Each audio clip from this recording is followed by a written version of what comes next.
ಅಂದರೆ ಅವಿನಾಶ್ ಅವರು 30 ವರ್ಷ ಆದಮೇಲೆ ಮಾಡ್ತಿರೋದು. ನಮಗೆ ಆ್ಯಕ್ಚುಲಿ ಮೊದಲು ತುಂಬಾ ಭಯ ಆಯಿತು ಅವಿನಾಶ್ ಸರ್ ಅಂದರೆ ಏನಪ್ಪ ಮಾಡೋದು ಅಂತ. ಅವ್ರು ಅಷ್ಟು ದೊಡ್ಡವರು, ನಾವು ಸೀರಿಯಲ್ ಇರೋರು ಹೆಂಗೆ ಇರುತ್ತೆ ಏನೋ ಅಂತ ಭಯ ಆಗೋದು ಮೊದಲನೇ ಸೀನ್ ಮಾಡಬೇಕಾದ್ರೆ.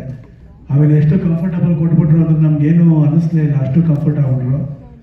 ನಿರ್ದೇಶಕರ ನಟ ಅಂದರೆ ಹಿಂಗೆ ಇರ್ತಾರೆ ಅಂತ ನಮ್ಗೆ ಇವರು ನೋಡೇ ಗೊತ್ತಾಗಿತ್ತು. ಇಷ್ಟು ದೊಡ್ಡದಾಗಿ ಬೆಳೆದ್ರು ಹಿಂಗೆ ಇಷ್ಟು ಕಂಫರ್ಟಬಲ್ ಕೊಡ್ತಾರೆ, ಇದಕ್ಕೆ ಸೀನ್ಗಳು ಅಷ್ಟು ಚೆನ್ನಾಗಿ ಬರೋಕ್ಕೆ ಸಾಧ್ಯ ಆಯಿತು. ಅವ್ರು ಯಾವತ್ತೂ ನಮ್ಗೆ ಅದರ ಫೀಲೇ ಕೊಡಲಿಲ್ಲ, ಹೇಗೆ ಹೇಳ್ತಿರೋ ಹಾಗೆ ಅವರು ಮಾಡೋರು. ಅದಂತೂ ಭಾರಿ ಖುಷಿ ಆಯಿತು. Thank you very much. Anjali madam ಅಷ್ಟೇ, ಅವಿನಾಶ್ ಸರ್ದು ಅಂಜಲಿ ಮೇಡಮ್ದು ಟಿ ವಿಲಿ ಸಿನಿಮಾದಲ್ಲಿ ನೋಡಿದ ನೆನಪು ನನಗೆ. ಇವತ್ತು ಅವ್ರು ಮತ್ತೆ ಪೇರಾಗಿದ್ದಾರೆ, ಭಾರಿ ಖುಷಿ ಆಯಿತು. ಇವರಿಬ್ಬರದು ಕಾಂಬಿನೇಷನ್ ಸೀನ್ ಅಂತೂ ತುಂಬ ಚೆನ್ನಾಗಾಯಿತು, ತುಂಬ ಇಷ್ಟಪಟ್ಟು ಮಾಡ್ತಿದ್ರು. ಇವರಿಬ್ಬರು ಒಂಥರ ರೋಲ್ ಮಾಡೋ ಥರ ಅನಿಸಿದ್ರು ಸೀರಿಯಲ್ಗೆ. ಇವ್ರು ನೋಡಿಕೊಂಡು ನಮ್ಮ ಹೆಣ್ಮಕ್ಳು ಕೂಡ ಇವ್ರನ್ನೇ ಪಾಲಿಸ್ಕೊಂಡು ಹೋಗ್ತಿದ್ದಾರೆ. ಭಾರಿ ಖುಷಿ ಆಯಿತು ಸೆಟ್ ನೋಡಿ. Thank you very much.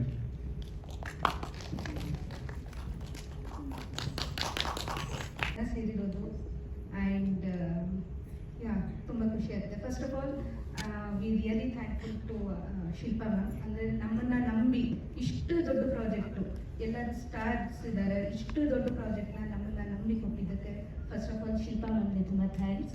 And for star ಸುವರ್ಣ, ನಾವು ಇದು 4th ಶೋ ನಮ್ಮದು ಇಲ್ಲಿ. ಸೊ ಇಷ್ಟು ನಂಬಿದ್ದಾರೆ ಅಂತಂದರೆ we will really keep it up. Thank you once again for star and Shilpa ma'am. And next will talk about our artist. Avinash sir ಆಗಿರ್ಬೋದು, Anjali ma'am ಆಗಿರ್ಬೋದು, ಮಾತಿ ಮ್ಯಾಮು, ಆಮೇಲೆ ನಮ್ಮ ಲೀಡ್ಸು ಎಲ್ಲರೂ they are really doing A great job. ಈಗ ಮಲೆನಾಡಲ್ಲಿ ಹೋಗಿ shooting ಮಾಡೋದು ಅಂದರೆ it's not a simple thing. ತುಂಬ ಚಾಲೆಂಜಸ್ ಇದೆ. ಎಲ್ಲದಕ್ಕೂ ಕೋಆಪ್ರೇಟ್ ಮಾಡಿ ಮಳೆಯಲ್ಲಿ ಹುಡುಗರು ನೆಂದು ಬೆಂದು ಅಡ್ಜಸ್ಟ್ ಮಾಡಿಕೊಂಡು ಅವಿನಾಶ್ ಸರ್ ಆಗಿರ್ಬೋದು, ಅಂಜಲಿ ಮ್ಯಾಮು, ಮಾಲತಿ ಅಮ್ಮ ಎಲ್ಲರೂ ತುಂಬ ಕೋಆಪ್ರೇಟ್ ಮಾಡ್ತಾ ಇದ್ದಾರೆ. ಚೆನ್ನಾಗಿ ಬಂದಿದೆ, ದಯವಿಟ್ಟು ನೋಡಿ. We need all your support. Thank you. Thank you ಮಾ. ಇನ್ನು ಪಾತ್ರಧಾರಿಗಳನ್ನು ಮಾತಾಡಿಸೋಣ. ಮೊದಲಿಗೆ ನಮ್ಮ ಪ್ರೀತಿಯ ಮಾಲತಿ ಅಮ್ಮ ಅವರು ಇಲ್ಲಿ ಅವಿನಾಶ್ ಅವ್ರಿಗೆ ಅಮ್ಮನಾಗಿ ಕಾಣಿಸ್ಕೊಳ್ತಿದ್ದಾರೆ. ಸೊ ಎಲ್ಲ ಮುದ್ದು ಮೊಮ್ಮಕ್ಕಳ ಪ್ರೀತಿಯ ಅಜ್ಜಿ ಅಂತ ಭಾವಿಸ್ತೇನೆ. ಮಾಲತಿ ಸುಧೀರ್ ಅವರ ಮಾತನ್ನು ಕೇಳೋಣ. ಎಲ್ರಿಗೂ ನಮಸ್ಕಾರ. ಈ ಸೀರಿಯಲ್ಲು ಮನೆ ಮನೆಗೆ ಹೋಗಬೇಕು, ಮನಸ್ಸಿಗೆ ಹೋಗಬೇಕು. ಆ ಮನೆಯಲ್ಲಿ ಕುಂತವರೆಲ್ಲ ಬರೀ ವಸುದೇವ ಕುಟುಂಬದ ಬಗ್ಗೆನೇ ಮಾತಾಡಬೇಕು. ಇದು ಆಶೀರ್ವಾದ ಅಂತ ನಾನು ಅಂದ್ಕೊಳ್ತಾ ಇದ್ದೀನಿ. ಅವಿನಾಶು ಬರೀ ಈ ಸೀರಿಯಲ್ಗೆ ನನ್ನ ಮಗ ಅಲ್ಲ, ನನ್ನ ಜೀವನದಲ್ಲೂ ನನಗೆ ಅವರು ದೊಡ್ಡ ಮಗನೇ. ಇವತ್ತಿಂದಲ್ಲ, ಸುಧೀರವ್ರ ಕಾಲದಿಂದಲೂ ಅವ್ರು ನಮ್ಮ ಮಗನೇ ನಮಗೆ. ಸೊ ಈ ಸೀರಿಯಲ್ಲು ತುಂಬ ಯಶಸ್ವಿ ಕಾಣಲಿ. ಆಮೇಲೆ ಅನಿಲ್ ಸರ್ ಅವರ ಡೈರೆಕ್ಷನ್ ಇದೆಯಲ್ಲ, ನಾನು ಈ ರಂಗಕ್ಕೆ ಹೊಸಬಳು, ಆದರೂ ಏನೋ ನೋವು ಮಾಡ್ಕೊಳ್ಳೋದೆ, ಬೇಜಾರು ಮಾಡ್ಕೊಳ್ಳೋದೆ, ಡೈಲಾಗ್ ಹೇಳೋದ್ರಲ್ಲಾಗಲಿ ತಾಳ್ಮೆ ಇದೆಯಲ್ಲ, ಅದು ಭೂಮಿ ತೂಕದಷ್ಟು ತಾಳ್ಮೆ ಅವರಿಗಿದೆ. ಸೊ ಅವರನ್ನು ನಾನು ಯಾವತ್ತೂ ಗುರುಗಳ ಸ್ಥಾನದಲ್ಲೇ ನೋಡ್ತೀನಿ. ಆಮೇಲೆ ನಾವು ಕಲಾವಿದರು ನಮ್ಮನ್ನೇ ಹೇಗೆ ಉಪಯೋಗಿಸ್ಕೋಬೇಕು, ಹೇಗೆ ಅವ್ರ ಹತ್ರ ಕೆಲಸ ತಗೋಬೇಕು. ಕಲಾವಿದರು ಅಂತಂದರೆ ನಾವು ಕಲಾವಿದರು ಮಾತ್ರ, ಅವ್ರ ಹತ್ರ ಏನು ಟ್ಯಾಲೆಂಟ್ ಇದೆ ಅಂತ ತಗೊಳ್ಳೋದು ಡೈರೆಕ್ಟ್ರಿಗೆ ಸಂಬಂಧಪಟ್ಟಿದ್ದು. ಅದನ್ನು ಅವರು ಚೆನ್ನಾಗಿ ಯೂಸ್ ಮಾಡ್ಕೊಳ್ತಾರೆ. ನಮಗೆ ಖುಷಿ. ನಾವು ಒಂದೊಂದು ಸರಿ ನೆಗಡಿ ಆಗಿರುತ್ತೆ, ಆದರೂ ಓಡೋಗಿರ್ತೀವಿ. ಒಂದೊಂದು ಸರಿ ಜ್ವರ ಮೈಯಲ್ಲಿ ಇರುತ್ತೆ, ಆದರೂ ಓಡೋಗಿರ್ತೀವಿ. ಯಾಕಂದರೆ ಆ ಕಲೆ ಅನ್ನೋದು ನಮ್ಮ ಉಸಿರು ಅಂದ್ಕೊಂಡಿರ್ತೀವಿ. ಸೊ ಆ ಉಸಿರನ್ನ ಹೇಗೆ ಅಳವಡಿಸ್ಕೋಬೇಕು ಅನ್ನೋದು ಡೈರೆಕ್ಟ್ರಿಗೆ ಮಾತ್ರ ಸಂಬಂಧ ಇರುತ್ತೆ. ಅದನ್ನು ಅನಿಲ್ ಸರ್ ತುಂಬ ಚೆನ್ನಾಗಿ ಮಾಡ್ತಾ ಇದ್ದಾರೆ. ಮತ್ತು ಮರ ಇದ್ದರೆ ಫಲ ತಿನ್ಬೋದು, ಮರನೇ ಕಡ್ದಾಕಿದ್ರೆ ಫಲ ತಿನ್ನಕ್ಕಾಗಲ್ಲ. ಹಾಗೆ ರೇಖಾ ಮೇಡಮ್ ಮರ ಇದ್ದಂಗೆ, ಪ್ರೊಡ್ಯೂಸರ್ ಇದ್ದಂಗೆ. ಸೊ ಅವರು ನಮಗೆ ಅನ್ನದಾತರಾಗಿದ್ದಾರೆ. ಅವರಿಗೆ ಯಾವತ್ತೂ ರಾಯರು ಆಶೀರ್ವಾದ ಸಿಗಲಿ ಅಂತ ಕೇಳ್ಕೊಳ್ತೀನಿ. ಜೈ ಹಿಂದ್. ಅಮ್ಮನ ಮಾತು ಕೇಳ್ತಾ ಇದ್ರೆ ನುಡಿ ಮುತ್ತುಗಳ ಒಂದು ಪುಸ್ತಕ ಓದಿದ ರೀತಿ ಅನ್ಸುತ್ತೆ. ಥ್ಯಾಂಕ್ ಯು ಮಾ. ಈಗ ಅಂಜಲಿ ಮೇಡಮ್ ಅವರ ಮಾತು ಕೇಳೋಣ. ಸೊ ಹೆಣ್ಮಕ್ಳು ಅಂದರೆ ಮನೆಯಲ್ಲೆಲ್ಲ ಸ್ವಲ್ಪ ಸ್ಟ್ರಿಕ್ಟ್ ಇರೋದು ಅಮ್ಮಂದಿರೇ ಜಾಸ್ತಿ. ಇವಾಗ ಓದು ಅಂತೀವಿ ಅಥವಾ ಫೋಕಸ್ ಮಾಡು ನಿನ್ನ ಗೋಲ್ ಕಡೆಗೆ ಅನ್ನೋದ್ರಿಂದ ಅಮ್ಮಂದಿರು ಮನೆಯಲ್ಲಿ ಒಂದು ರೀತಿ ಸ್ವಲ್ಪ ವಿಲನ್ಸು ಈಗ ನಡೀತಾ ಇರೋದು ಕೂಡ. ಆದರೆ ಈ ಪಾತ್ರ ಹೇಗಿದೆ? ಪದ್ಮ ಮ್ಯಾಮೇ ಬಂದ್ಬಿಡ್ತು ಮೋಸ್ಟ್ಲಿ. ಅದು ಅಷ್ಟೊಂದು ಒಂದು ಫೇಮ್ ಕೊಡ್ಬೋದು ಮೇಡಮ್ಗೆ. ಪದ್ಮ ಪಾತ್ರಧಾರಿ ಅಂಜಲಿ ಮ್ಯಾಮ್. ಎಲ್ಲರಿಗೂ ನಮಸ್ಕಾರ. ತುಂಬ ಖುಷಿ ಆಗ್ತಿದೆ ನಮ್ಮ ಮಾಧ್ಯಮದಲ್ಲಿ ಎಲ್ಲರೂ ಇಷ್ಟು ಜನನು ಒಟ್ಟಿಗೆ ನೋಡಿ. ಇವತ್ತಂತೂ ನಮ್ಮನ್ನ ಇಂಟರ್ವ್ಯೂ ಮಾಡೋಕ್ಕೆ ಬಂದಾಗ ಒಬ್ಬರು ಇಬ್ಬರು ಕಾಣಿಸ್ಕೋತಾರೆ. ಇವತ್ತು ನಿಜವಾಗ್ಲೂ ನನಗೆ ಎಲ್ಲಿ ಮಿಸ್ ಆದರೆ ನನಗೆ ಲಾಸ್ ಆಗ್ತಿತ್ತು ಅನಿಸುತ್ತೆ. ನಿಮ್ಮನ್ನೆಲ್ಲ ಒಟ್ಟಿಗೆ ತುಂಬಾ ಸಂತೋಷ ಆಗ್ತಿದೆ ನನಗೆ. ಸ್ಟಾರ್ ಸುವರ್ಣ ಅದು ಒಂದು ನನಗೆ ಬಾಕಿ ಇತ್ತು ಮಾಡೋಕ್ಕೆ. Shilpa madam, thank you so much. ನನಗೆ ಪ್ರತಿ ಸಾರಿನೂ ನನ್ನ ಸಿಕ್ಕಿದಾಗ ಯಾವಾಗ ಆ್ಯಕ್ಟ್ ಮಾಡ್ತೀರಾ ಅಂತ ಕೇಳ್ತಿದ್ರು. 10 ಪಾತ್ರಗಳು ಆರಿಸಿ ಬಂದರೂ ನಾನು ಒಂದು ಒಳ್ಳೆ ಪಾತ್ರಕ್ಕೆ ಕಾಯ್ತಾ ಇದ್ದೆ. ಸ್ಟಾರ್ ಸುವರ್ಣ ಅಂದರೆ ಒಬ್ಬ ಸ್ಟಾರ್ನೇ ಕರ್ಕೊಂಡು ಬಂದಿದ್ದಾರೆ ಅವಿನಾಶ್ ಸರ್ನ, ಶಿಲ್ಪಾ ಮೇಡಮ್ ಅವರು. ಖುಷಿ ಆಗ್ತಿದೆ. ಅವಿನಾಶ್ ಸರು ನಾನು 32 ವರ್ಷಗಳ ಹಿಂದೆ ಸಿನಿಮಾದಲ್ಲಿ ಅಭಿನಯಿಸಿದ್ವಿ. ಒಂದು ತುಳು ಸಿನಿಮಾದಲ್ಲೂ ನಾವಿಬ್ಬರು ಜೋಡಿಯಾಗಿ ಆ್ಯಕ್ಟ್ ಮಾಡಿದ್ವಿ. ಆ್ಯಂಡ್ ನಾನು ಕಂಬ್ಯಾಕ್ ಆದಮೇಲೆ ಇಷ್ಟೊಂದು ಸೀರಿಯಲ್ಗಳು ಮಾಡಬೇಕಾದ್ರೆ ಈ ಸೀರಿಯಲಲ್ಲಿ ಇವ್ರ ಜೊತೆ ಆ್ಯಕ್ಟ್ ಮಾಡ್ತಾ ಇರೋದು ತುಂಬಾ ಖುಷಿ ಆಗ್ತದೆ. ಕಲಾವಿದರಿಗೆ ಯಾವಾಗಲೂ ಎಷ್ಟು ಸೀರಿಯಲ್ ಮಾಡ್ತೀವಿ ಅನ್ನೋದು ಮುಖ್ಯ ಅಲ್ಲ, ಅವ್ರಿಗೆ ಯಾವ ಪಾತ್ರ ಸಿಗುತ್ತೆ ಅನ್ನೋದು ಮುಖ್ಯ. ಆ ಥರ ಪಾತ್ರಗಳು ಸಿಕ್ಕಿದಾಗ ಅದರಲ್ಲಿ ಆ್ಯಕ್ಟ್ ಮಾಡೋಕ್ಕೂ ಅವ್ರಿಗೆ ತುಂಬಾ ಉತ್ಸಾಹ ಇರುತ್ತೆ. ಅದೇ ಥರ ಈ ಪಾತ್ರ ನನಗೆ ತುಂಬಾ ಪದ್ಮ ಆಗಿ 4 ಜನ ಹೆಣ್ಮಕ್ಳ ತಾಯಿಯಾಗಿ ಈ ಪಾತ್ರ ನನಗೆ ತುಂಬ ಖುಷಿ ಕೊಟ್ಟಿದೆ. ನನಗೆ ಮೊದಲನೇ ಬಾರಿ ಸ್ಟಾರ್ ಸುವರ್ಣದಿಂದ ಕರೆ ಬಂತು. ನಾನು ಮೊದಲು ಕೇಳಿದ ಪ್ರಶ್ನೆ ಅವ್ರಿಗೆ, ಕತೆ ನಂದು ಪಾತ್ರ ಚೆನ್ನಾಗಿದೆಯಾ ಹೇಳಿ, ಕತೆ ಚೆನ್ನಾಗಿದೆಯಾ ಹೇಳಿ ಮಾಡ್ತೀನಿ ಅಂತ. ಆವಾಗ ರೇಖಾ ಮಾಮ್ ಕರೆದು ಕತೆ ಹೇಳಿದ್ರು. ತುಂಬ ಇಷ್ಟ ಆಯಿತು. ಕಲಾವಿದರಿಗೆ ಯಾವಾಗಲೂ ಅದು ಹಸಿವಿರುತ್ತೆ, ಅದು ತೀರೋದೇ ಇಲ್ಲ ರೀ. ಅದ್ರಲ್ಲಿ ಮಾಡ್ತಿದ್ರಲ್ಲ ಸಾಕಲ್ವ ಇನ್ನೇನು ಅಂತಾರೆ. No, never. ಅದು ಡೆತ್ ಆಗೋವರೆಗೂ ಕೊನೆಯ ದಿನದವರೆಗೂ ಬಣ್ಣ ಹಚ್ಚಬೇಕು ಅನ್ನೋ ಕನಸು ಯಾವಾಗಲೂ ಇರುತ್ತೆ. ನಾನು ಅಮ್ಮ ಮಧ್ಯಾಹ್ನ ಕೂತ್ಕೊಂಡ್ರೆ ಹಳೇ ಕಾಲದ ಕತೆಗಳೇ ತುಂಬ ಮಾತಾಡ್ಕೋತಾ ಇರ್ತೀವಿ. ಅವಾಗ ಹೇಗಿತ್ತು ನಮ್ಮ ಜರ್ನಿ, ಹೇಗಿತ್ತು, ಎಷ್ಟು ಚೆನ್ನಾಗಿತ್ತು. ನಿಮಗೆಲ್ಲ ಇದೆ, ಯಾಕೆ ಅಭಿನಯಿಸ್ತೀರಾ ಅಂತಾರೆ. ಹೊಟ್ಟೆ ಇವತ್ತು ಊಟ ಮಾಡಿದ್ದೀನಿ ಅಂದ ತಕ್ಷಣ ನಾಳೆ ನಾವು ಊಟ ಮಾಡಲ್ವಾ? ಮಾಡೇ ಮಾಡ್ತೀವಿ, ನಾಳೆನೂ ಊಟ ಅಲ್ವಾ? ಹಾಗೆ ಇದು ಹಸು ಕಲಾವಿದರಿಗೆ ತೀರೋದೇ ಇಲ್ಲ. ಇನ್ನೊಂದು ಪಾತ್ರ ಮಾಡೋಣ, ಇನ್ಯಾವುದಾದ್ರು ಒಂದು ಪಾತ್ರ ಮಾಡೋಣ ಅನಿಸ್ತಾ ಇರುತ್ತೆ. ಸೊ ತುಂಬಾ ಖುಷಿ ಆಗ್ತಿದೆ. ಸ್ಟಾರ್ ಸುವರ್ಣದಲ್ಲಿ ಒಂದು ಒಳ್ಳೆ ಪಾತ್ರ, ನನಗೆ ನನ್ನ ಕನಸಿನ ಪಾತ್ರ. ನಾನು ಏನು ಅನ್ಕೋತೀನಿ ಆ ಪಾತ್ರ ಸಿಕ್ಕಿದೆ ನನಗೆ. ನನಗೆ ನಿಜ ಜೀವನದಲ್ಲಿ 2 ಹೆಣ್ಮಕ್ಳು, ಇಲ್ಲಿ 4 ಜನ ಹೆಣ್ಮಕ್ಳು.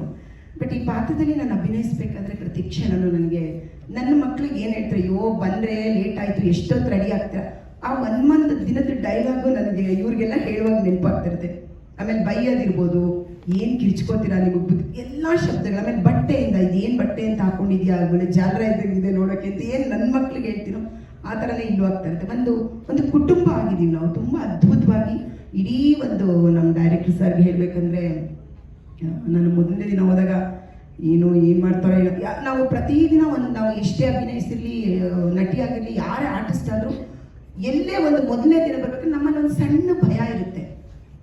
ಹೇಗಪ್ಪ ಅಂತ ನಾವು ಅಭಿನಯಿಸ್ಬೋದು, ಕ್ಯಾಮ್ರಾ ಹೊಸದಲ್ಲ, ಆರ್ಟಿಸ್ಟ್ ಆಗಿ ಹೊಸಬಳಲ್ಲ, ಕಲಾವಿದರು ಹೊಸಬಳಲ್ಲ. ಬಟ್ ಆ ಭಯ ಇರುತ್ತೆ.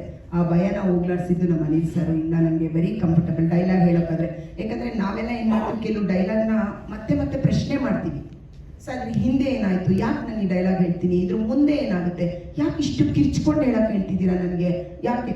ಅದನ್ನು ನಾನು ಪ್ರತಿ ಸಾರಿ ನಾವು ನಿಂತ್ಕೊಂಡು ಕೇಳುವಾಗ ಅನಿಲ್ ಸರ್ ಪ್ರತಿ ಕ್ಷಣನೂ ನಮಗೆ ಇದಾಗಿರುತ್ತೆ, ಅದಕ್ಕೆ ನೀವು ಈ ಥರ ಹೇಳ್ತಿದ್ದೀರಾ, ಇಲ್ಲ ಮುಂದೆ ಇದು ನಡೆಯುತ್ತೆ, ಅದನ್ನು ಪ್ರತಿ ಕ್ಷಣ ತುಂಬ ತಾಳ್ಮೆಯಿಂದ ಹೇಳ್ತಾ ಇದ್ರು. ತುಂಬ ಖುಷಿ ಆಯಿತು ಅವ್ರ ಜೊತೆ ವರ್ಕ್ ಮಾಡಿ. ರೇಖಾ ಮ್ಯಾಮ್ ವೆರಿ ಕಂಫರ್ಟಬಲ್. ನಾವು ಬೇರೆ ಇದಕ್ಕೆಲ್ಲ ಟ್ರಾವೆಲ್ ಮಾಡಿದಾಗೆಲ್ಲ ತುಂಬ ಚೆನ್ನಾಗಿ ನೋಡ್ಕೋತಾ ಇದ್ರು. ಅವಿನಾಶ್ ಸರ್ ಜೊತೆ ಆ್ಯಕ್ಟ್ ಮಾಡ್ತಾ ಇರೋದು ತುಂಬಾ ಖುಷಿ ಆಗ್ತಿದೆ. ಯಾವಾಗ ಒಟ್ಟಿಗೆ ಆ್ಯಕ್ಟ್ ಮಾಡಿದ್ವಿ 32 ವರ್ಷದ ಹಿಂದೆ. ಇವಾಗ ಬಂದಾದ್ಮೇಲೆ ತುಂಬಾ ಒಂದು ದೊಡ್ಡ ನಟ ಇವಾಗ ಅವಿನಾಶ್ ಸರ್. ಅವ್ರ ಜೊತೆ ಆ್ಯಕ್ಟ್ ಮಾಡ್ತಿದ್ದು ನನ್ನ ಸೌಭಾಗ್ಯ ಅನ್ಕೊತೀನಿ. ಅವ್ರ ಸೆಟ್ಟಲ್ಲಿ ಅವ್ರದ್ದು ಟೈಮಿಂಗ್ಸು, ಅವ್ರ ಡೈಲಾಗ್ ಡೆಲಿವರಿ, ಅವ್ರ ತಾಳ್ಮೆ. ಆಮೇಲೆ ಯಾವತ್ತೂ ನನಗೆ ಅವ್ರ ಸೆಟ್ಟಲ್ಲಿ ಇವತ್ತಿಷ್ಟು ಬೆಳೆದು ಬಿಟ್ಟಿದ್ದೀನಿ, ದೊಡ್ಡ ನಟ ಆಗಿದ್ದೀನಿ ಅಂತ ನನಗೆ ಅನಿಸೇ ಇಲ್ಲ. 4ವರಲ್ಲಿ ಅವರು 4 ಆಗಿರ್ತಾರೆ. ಸರ್ ಏನು ಹೇಳ್ಕೊಟ್ರು ಕೂಡ ನನಗೆ ಗೊತ್ತು ಅಂತ ಹೇಳಲ್ಲ, ಡೈರೆಕ್ಟ್ ಹೇಳಿದ್ನ ಹೌದಾ ಇದನ್ನು ಮಾಡ್ತೀನಿ ಅಂತಾರೆ. ಡೈರೆಕ್ಟು ಒಂದು 3 ಟೇಕ್ ಆದಮೇಲೆ ಇನ್ನೊಂದು ಏನಾದರೂ ಬೇಕು ಅಂದರೂ ಕೆಲವರಲ್ಲಿ ನೋಡಿರ್ತೀವಿ ನಾವು, ನನಗೆ ಗೊತ್ತು ಅನ್ನೋದಿರುತ್ತೆ. ಅವ್ರ ಮುಖ ಭಾವನೆಗಳಲ್ಲಿ ಆ ಥರದ್ದು ಏನೂ ಕಾಣಲ್ಲ. ಅದು ನನಗೆ ತುಂಬಾ ಖುಷಿ ಕೊಟ್ಟಿದೆ. ಯಾವಾಗಲೂ ನಾವು ಆ್ಯಕ್ಟ್ ಮಾಡಬೇಕಾದ್ರೆ ಸೆಟ್ಟಲ್ಲಿ ಎಲ್ಲ ಕಲಾವಿದ್ರ ಜೊತೆಯಾಗಿ ಆ ಒಂದು ಬಾಂಧವ್ಯ ಇರಬೇಕು. ಅಭಿನಯಿಸ್ಬೇಕಂದ್ರೆ ಒಬ್ಬರ ಜೊತೆಲಿ ಆ ಒಂದು ಬಾಂಧವ್ಯ ನನಗೆ ಈ ಸೆಟ್ಟಲ್ಲಿ ಸಿಕ್ಕಿದೆ. ತುಂಬ ಚೆನ್ನಾಗಿದೆ, ಕಥೆನೂ ಚೆನ್ನಾಗಿದೆ, ನಮ್ಮ ಪಾತ್ರಗಳು ಚೆನ್ನಾಗಿದೆ. ನನ್ನ ಪಾತ್ರ ಚೆನ್ನಾಗಿದೆ ಅಂತ ಹೇಳಲ್ಲ, ನಮ್ಮ ಪಾತ್ರಗಳು ತುಂಬ ಚೆನ್ನಾಗಿದೆ. ಎಲ್ಲರಿಗೂ ಪ್ರೀತಿ ಪ್ರೇಮ ಅದನ್ನೇ ನೋಡಿ ಅಂತಿದ್ರು. ಖಂಡಿತ ಇವತ್ತು ರೀಚ್ ಆಗೋದು ನಾನು ಮಾಡಿರೋ ಸೀರಿಯಲ್ಗಳು. ನಾನು ಬೇರೆ ಚಾನಲಲ್ಲಿ ಸೀರಿಯಲ್ ಆ್ಯಕ್ಟ್ ಮಾಡ್ತಾ ಇದ್ದೀನಿ.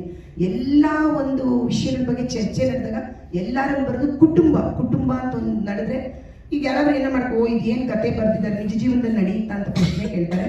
ಸೊ ಈ ಸೀರಿಯಲಲ್ಲಿ ಪ್ರತಿದಿನ ಆ್ಯಕ್ಟ್ ಮಾಡಬೇಕಾದ್ರೂ ನನ್ನೊಳಗೆ ಅಯ್ಯೋ ನಮ್ಮ ನಾದ್ನಿ ನನಗೆ ಈ ಥರ ಹೇಳಿದ್ದಲ್ಲ, ಅಯ್ಯೋ ನಮ್ಮ ಅತ್ತೆ ಹೀಗೆ ಬೈದಿದ್ರು ನನಗೆ, ನಿನ್ನ ಗಂಡ ನಿನಗೆ ದುಡ್ದಾಗ್ತಾ ಇದ್ದಾನೆ ಅಂತಿದ್ರು. ನಾನು ಅವ್ರ ಪ್ರಶ್ನೆ ಕೇಳಿದ್ರೆ ನನಗೆ ಮಾತ್ರ ದುಡ್ದಾಗ್ತಾ ಇದ್ದಾರ, ನಿಮಗೆ ದುಡ್ದಾಗ್ತಾ ಇಲ್ವಾ ನಿಮ್ಮ ಮಗ ಅಂತ. ಆ ಡೈಲಾಗ್ ಬಂದಾಗ ನನಗೆಲ್ಲೋ ಒಂದು ಕಡೆ ಅನ್ಸಕ್ಕೆ ಶುರುವಾಗುತ್ತೆ. ಆ ಥರ ಪ್ರತಿಯೊಬ್ಬ ಕುಟುಂಬಕ್ಕೂ ಕನೆಕ್ಟ್ ಆಗುತ್ತೆ, ಒಂದು ಸೀನ್ ಕೂಡ ಕನೆಕ್ಟ್ ಆಗುತ್ತೆ. ಯಾರೋ ಕೇಳಿದ್ರಿ, ಸರ್ ಕೇಳಿದ್ರು ಇವಾಗ ತಾನೆ, ಹೀರೋಯಿನ್ ಒಂದು ನೆಗೆಟಿವ್ನೇ ಲೇಡೀಸ್ನ ನೆಗೆಟಿವ್ ಮಾಡ್ತಾರೆ. ಖಂಡಿತ ಅದು ನನಗೂ ತುಂಬಾನೇ ಅನಿಸುತ್ತೆ. ನಾನು ಯಾವಾಗಲೂ ಕೊಡ್ತಿರುವಂಥದ್ದು ಒಂದು ರೀತಿಯ ವೆಯ್ಟೇಜ್ ಹೆಚ್ಚಿಸಿದೆ ನಮ್ಮ ಸೀರಿಯಲ್ ಅದ್ದು ಅಂತ ಹೇಳಿದ್ರೆ ತಪ್ಪಾಗ್ಲಿಕ್ಕಿಲ್ಲ. ಸೊ ಸರ್, ಸೀರಿಯಲ್ ಬಗ್ಗೆ, ನಿಮ್ಮ ಪಾತ್ರದ ಬಗ್ಗೆ HMT ಆಗಿ ಕೆಲಸ ಮಾಡ್ತಾ ಇದ್ದೀರಾ ನಮ್ಮ ಸೀರಿಯಲ್ ಅಲ್ಲಿ, ಅಂದ್ರೆ ಹೆಣ್ಮಕ್ಳು ತಂದೆ ಪಾತ್ರ ನಿಭಾಯಿಸ್ತಿದ್ದೀರಾ, ಎಷ್ಟು ಖುಷಿ ತಂದಿದೆ. Over to you sir. ನಮಸ್ಕಾರ. ನಾನು ಇದಕ್ಕೆ ಮುಂಚೆ ಮಾಡಿದ್ದು ಐ ಥಿಂಕ್ 28 ವರ್ಷಗಳ ಹಿಂದಿನ ಮಾಯಾಮೃಗ ಅಂತ TLC ಥರ ಬರೋ ಸೀರಿಯಲಲ್ಲಿ. ಆಗ ನನಗೆ ಆ ಸೀರಿಯಲಲ್ಲಿ ನನ್ನ ಹೆಂಡತಿ ಸಿಕ್ಕಿದ್ಲು ಮಾಳವಿಕ. ಸೊ ಅಲ್ಲಿ ನಾವು ಮದುವೆ ಆಗಿದ್ದು 28 ವರ್ಷ ಆದಮೇಲೆ ಈಗ ಮತ್ತೆ ವಸುದೈವ ಕುಟುಂಬದಲ್ಲಿ ಮಾಡ್ತಾ ಇದ್ದೀನಿ. ಇವಾಗ ಹೆಂಡತಿ ಸಿಗೋಕ್ಕೆ ಸಾಧ್ಯ ಇಲ್ಲ. ಹಾಗಾಗಿ ನನಗೆ ಅದ್ಭುತವಾದ 4 ಮಕ್ಕಳು ಸಿಕ್ಕಿದ್ದಾರೆ. ಒಳ್ಳೆ ನಿರ್ದೇಶಕರು, ನಿರ್ಮಾಪಕರು. ಅಂಜಲಿಯವ್ರ ಜೊತೆ ಎಷ್ಟೋ ವರ್ಷಗಳನ್ನು ಮತ್ತೆ ನಟನೆ ಮಾಡ್ತಾ ಇದ್ದೀನಿ. ಮಾಲತಿ ಅಮ್ಮ ಸಿಕ್ಕಿದ್ದಾರೆ. ಎಲ್ಲವೂ ಒಂದು ರೀತಿ ಪಾಸಿಟಿವ್ ನನಗೆ. ಹಾಗಾಗಿ ನಾನು ಇಲ್ಲೊಂದು ಬಹಳ ಪಾಸಿಟಿವ್ ಪಾತ್ರ, ವಸುದೈವ ಕುಟುಂಬ ಅಂದರೆ 4 ಜನ ಹೆಣ್ಮಕ್ಳು. ಎಲ್ಲರಿಗೂ ಗಂಡು ಮಕ್ಕಳು ಬೇಕು ಅನ್ನೋ ಕಾಲದಲ್ಲಿ ಹೆಣ್ಮಕ್ಳು ಇಟ್ಕೊಂಡು ಹೆಣ್ಮಕ್ಳನ್ನೇ ಗಂಡು ಮಕ್ಕಳ ಥರ ಬೆಳೆಸ್ತೀನಿ. ಅವರ ಜೀವನದ ಆಸೆನೇ ನನ್ನ ಆಸೆ. ಅವ್ರಿಗೆ ಏನು ಬೇಕೋ ಅದನ್ನು ನಾನು ಮಾಡ್ತೀನಿ, ಅದನ್ನು ಪೂರೈಸ್ತೀನಿ. ಅಪಾರವಾದ ಪ್ರೀತಿಯನ್ನು ತೋರಿಸಿ ಮಕ್ಕಳನ್ನು ಬೆಳೆಸಿ, ಅವನ ಕೆಲ ಆಗದೇ ಇದ್ದಾಗ ಅವನ ಹೆಂಡತಿ ಅದನ್ನೆಲ್ಲ ತಗೊಂಡು ಗಂಡನ ಆಸೆಗಳನ್ನೆಲ್ಲ ಪೂರೈಸುವಂಥ ಒಂದು ಕತೆ ಬಹಳ ಇಷ್ಟ ಆಯಿತು. ಸುಮಾರು ಜನ ನನಗೆ ಬಂದು ಕೇಳಿದ್ರು, ಮುಂಚೆ ಸುಮಾರು ಚಾನಲ್ಗಳನ್ನು ಕೇಳಿದ್ದಾರೆ ಪಾತ್ರ ಮಾಡಿ ಸರ್ ಅಂತ. ನನಗೆ ಯಾಕೋ ಆ ಸೀರಿಯಲ್ ಫಾರ್ಮೆಟ್ಗಳಲ್ಲಿ ನನಗೆ ಅಭ್ಯಾಸ ಇಲ್ಲ, ಬರ್ತೋಗಿತ್ತು. ತುಂಬ ವರ್ಷ ಸಿನಿಮಾದಲ್ಲಿ ಬೆಳೆದವ್ರು ಪೂರ್ತಿ ನಾನು. ಹಾಗಾಗಿ ಇಲ್ಲ ಅಂತ ಹೇಳ್ತಾ ಇದ್ದೆ. ಇಲ್ಲಿ ಬಂದು ಕೇಳಿದಾಗ ಈ ಸೀರಿಯಲ್ಗೆ ಅದೇನಾಯ್ತಾ ಗೊತ್ತಿಲ್ಲ, 1-2 ಸರಿ ಹಾ ಹೋ ಅಂದ್ಬಿಟ್ಟು ಕಡೆಗೆ ಹೌದು ಅಂದ್ಬಿಟ್ಟೆ. ಆದರೆ ನನಗೆ ಈ ಚಾನಲ್ನಲ್ಲಿ ನನಗೆ ಸಿನಿಮಾದಲ್ಲಿ ಏನು ಕಂಫರ್ಟ್ಸ್ ಕೊಟ್ಟಿದ್ದಾರೆ, ಏನು ಕೊಟ್ಟಿದ್ರು ಎಲ್ಲವನ್ನೂ ಇಲ್ಲಿ ಕೊಡ್ತಾ ಇದ್ದಾರೆ. ಆದ್ರಿಂದ ನಾನು ಏನನ್ನು ಮಿಸ್ ಮಾಡ್ಕೊಳ್ತಾ ಇಲ್ಲ. ಹಾಗಾಗಿ ನಿರ್ದೇಶಕ ಅನಿಲ್ ಅವ್ರ ಬಗ್ಗೆ ಹೇಳಬೇಕು. ಯಾಕೆಂದರೆ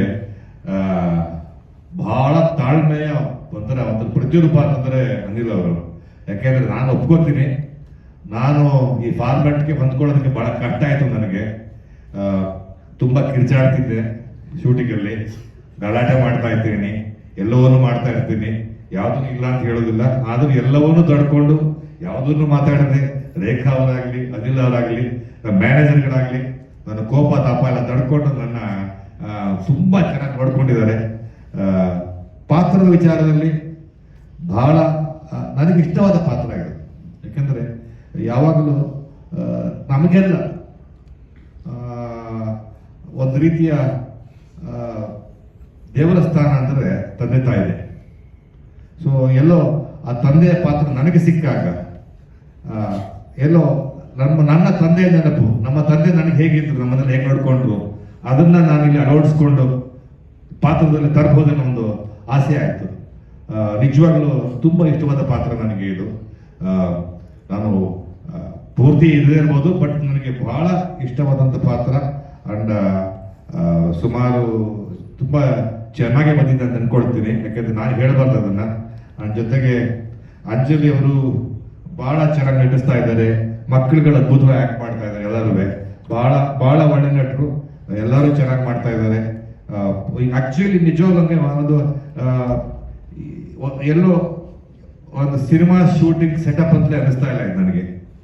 ಎಲ್ಲೋ ನಿಜವಾಗ್ಲೂ ಒಂದು ಫ್ಯಾಮಿಲಿ ಜೊತೆ ಇದೀವಿ ಅನ್ನೋ ಭಾವನೆಯನ್ನ ತಂದ್ಕೊಟ್ಟಂತ ಮಕ್ಕಳುಗಳು ಪ್ರತಿಯೊಬ್ಬರು ಕೂಡ ಯಾವ ಥರದ ಇದು ಇಲ್ಲದೆ ಮುಜುಗರ ನಟನೆ ಮಾಡುವಂತ. ಯಾಕೆಂದ್ರೆ ನಾನು ತುಂಬಾ ವರ್ಷ ಸಿನಿಮಾದಲ್ಲಿದ್ದು ಇಲ್ಲಿಗೆ ಬಂದವನು.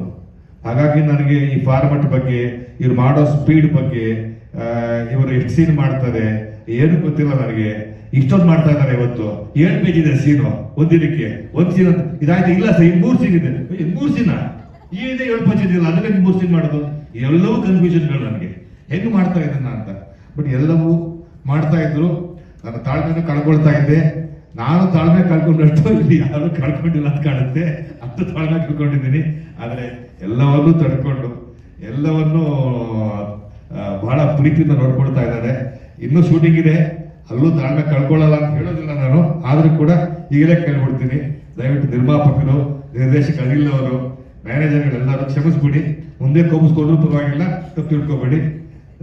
ಶಿಲ್ಪಾ ಅವ್ರನ್ನ ನಾನು 25-30 ವರ್ಷಗಳಿಂದ ನೋಡಿದ್ದು, 25 ವರ್ಷಗಳಿಂದ ನಾನು ಅವ್ರನ್ನ ಭೇಟಿ ಮಾಡಿದ್ದು. ಈಗ ಮತ್ತೆ ಭೇಟಿ ಆಗ್ತಿದ್ದೀನಿ. The channel has taken wonderful care of me. Thank you so much. It's a wonderful experience. I am enjoying every minute of it. Thank you so much. ಇಲ್ಲಿ ಬಂದಿರೋ ಎಲ್ಲ ನನ್ನ ಮಾಧ್ಯಮ ಮಿತ್ರರಿಗೆ ನಮಸ್ಕಾರ, ಧನ್ಯವಾದಗಳು. ನಿಮ್ಮನ್ನೆಲ್ಲ ಮತ್ತೆ ನೋಡಿ ತುಂಬ ದಿನಗಳ ಮೇಲೆ ನೋಡ್ತಾ ಇದ್ದೀವಿ. ಸೊ ಮತ್ತೆ ನಿಮ್ಮನ್ನೆಲ್ಲ ನೋಡಿ ತುಂಬ ಖುಷಿ ಆಯಿತು. ಆ್ಯಕ್ಚುಲಿ ನಮ್ಮ ಕರೆಗೆ ಹೋಗ್ಬಿಟ್ಟು ನೀವೆಲ್ಲ ಬಂದಿದ್ದೀರಾ. ನಾವು ಏನೇ ಸಿನಿಮಾ ಮಾಡಿದ್ರು, ಸೀರಿಯಲ್ ಮಾಡಿದ್ರು, ಏನೇ ಮಾಡಿದ್ರು, ನಿಮ್ಮ ಒಂದು ಏನು ಹೇಳ್ತೀರ, ನಿಮ್ಮ ಒಂದು ಪ್ರೋತ್ಸಾಹ ಹಾಗೆ ನಿಮ್ಮ ಒಂದು ಹೆಲ್ಪ್ ನಮಗೆ ಬೇಕೇ ಬೇಕಾಗತ್ತೆ ಜನರನ್ನ ತಲುಪೋದಕ್ಕೆ. ಅದು ನಾವು ಜನರನ್ನ ತಲುಪೋದಕ್ಕೆ ನೀವು ಒಂಥರ ಮಧ್ಯಸ್ಥಿಕೆ ವಹಿಸ್ತೀರಾ ಅಂತಲೇ ಹೇಳ್ಬೋದು. ಹಾಗಾಗಿ ಐ ಆಮ್ ವೆರಿ ಥ್ಯಾಂಕ್ಫುಲ್ ನಿಮ್ಮನ್ನೆಲ್ಲ ಇಲ್ಲಿ ನೋಡಿ, ನೀವೆಲ್ಲ ಇಲ್ಲಿ ಬಂದಿರೋದಕ್ಕೆ ತುಂಬ ಖುಷಿ ಆಗ್ತಿದೆ. ಇನ್ನು ನನ್ನ ಪಾತ್ರ ಹೇಳೋಕ್ಕೆ ಮುಂಚೆ ನಾನು ಸೀರಿಯಲ್ ಬಗ್ಗೆ, ಪ್ರೊಡಕ್ಷನ್ ಹೌಸ್ ಬಗ್ಗೆ ಮಾತಾಡ್ತೀನಿ.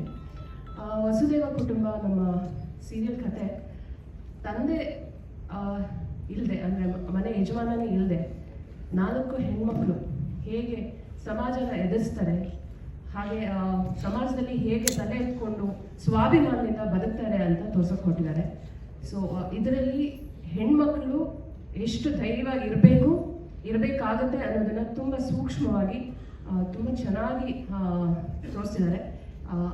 ಆ ಒಂದು ಥ್ರೆಡ್ ಇಟ್ಕೊಂಡು ಈ ಕತೆ ಹೋಗುತ್ತೆ. ನೀವು ಕೇಳಿದ್ರಿ ತುಂಬ ಬೇರೆ ಭಾಷೆಗಳಿಂದ ಇನ್ಫ್ಲುಯೆನ್ಸ್ ಆಗ್ತೀವಿ ಅಂತ. ನಮ್ಮ ಕನ್ನಡ ಭಾಷೆಗಳಿಂದನೂ ಬೇರೆಯವರು ಇನ್ಫ್ಲುಯೆನ್ಸ್ ಆಗಿದ್ದಾರೆ ಅಲ್ವಾ? This nothing wrong. ಅಂದರೆ ಒಳ್ಳೆಯದನ್ನ ತಗೊಳ್ಳೋದ್ರಲ್ಲಿ ಯಾವ ಭಾಷೆ ಆದ್ರೇನು, ಯಾವ ಅದಕ್ಕೇನು ಲಿಮಿಟೇಷನ್ಸ್ ಇರಬಾರ್ದು ನಾನು ಅನ್ಕೊತೀನಿ. ಇವಾಗ ನಾವು ಒಂದು ಕಲಿಯೋದೇ ಇರ್ಬೋದು, ಅದು ಯಾರಿಂದ ಕಲಿದ್ರೆ ಏನು, ಒಳ್ಳೇದಿದ್ರೆ ಕಲಿಯೋಣ, ಒಳ್ಳೇದಿದ್ರೆ ತಗೊಳ್ಳೋಣ. ಸೊ ಹಾಗಾಗಿ ದಿಸ್ ನಥಿಂಗ್ ರಾಂಗ್ ಅಂತ ನನಗನ್ಸುತ್ತೆ. ಹಾಗಂತ ನಾವು ಪೂರ್ತಿಯಾಗಿ ಅವ್ರದ್ದೇ ಸೀನ್ ಟು ಸೀನ್ ರೀಮೇಕ್ ಅಂತೂ ಮಾಡಲ್ಲ, ಅದಂತೂ 100%. ಕತೆ ಅಂದರೆ ಅಲ್ಲಿ ಏನೋ ಥ್ರೆಡ್, ಒಂದು ಮೂಲ ಕಥೆಯಲ್ಲಿ ನಮ್ಗೆ ಇಷ್ಟ ಆಗಿರೋದನ್ನ ತೊಗೊಂಡಿರ್ತೀವಿ.